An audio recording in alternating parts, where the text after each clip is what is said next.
If his head is outside of that, we know two things.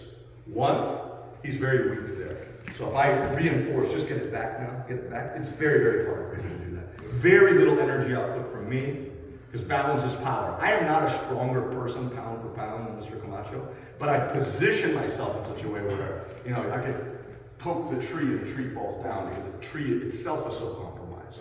It's not because I'm so strong I can push the tree down with a finger. Okay, that's one thing we know. If he's here, he's weak.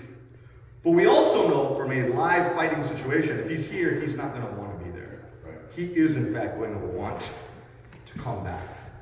Make sense? Yes. So now the question becomes, if I get him where his head is clearly beyond his base, then I can throw him that way. No problem.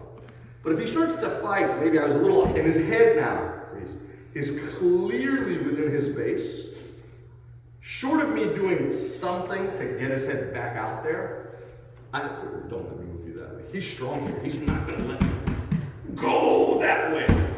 But his weak line is here, so I can throw him forward. If he turned his shoulders so damn much that he's now facing me, then I can throw him more like a sail even.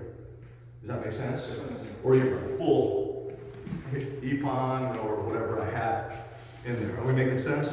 So just like a diashi barai, right? If you get diashi barai, your feet are over here, your head are over here, right? So, boom, his head is beyond his feet.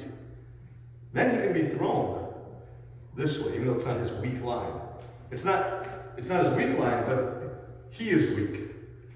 Structurally, he's weak. If he's standing upright and he's structurally strong, then that weak line becomes super important. Because I'm not going to push him. It's not going to happen this way. But this way is easy.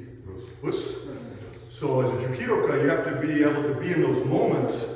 And if his head is in the center, and you're still trying to go this way, you gotta change something up to get him there, or to improvise and go a different direction. Does that make sense? Yes. Okay, so as I was saying to these guys, of course, when you're practicing in the dojo, a lot of times, like, here is one possibility. Let's practice that possibility 600 times. But ultimately, you have to integrate it back into the whole picture of the art. So this possibility assumed, or you created a scenario where his head is beyond his base. But if his head is here, stop trying that. He's pushing his elbow against my, that's not going to work. I'm going to have to make some kind of change, whatever that change may be. This? Okay, try that just another time or two, a little bit of different pressures, just so that you can, play inside that box a little bit. Okay? Hajime.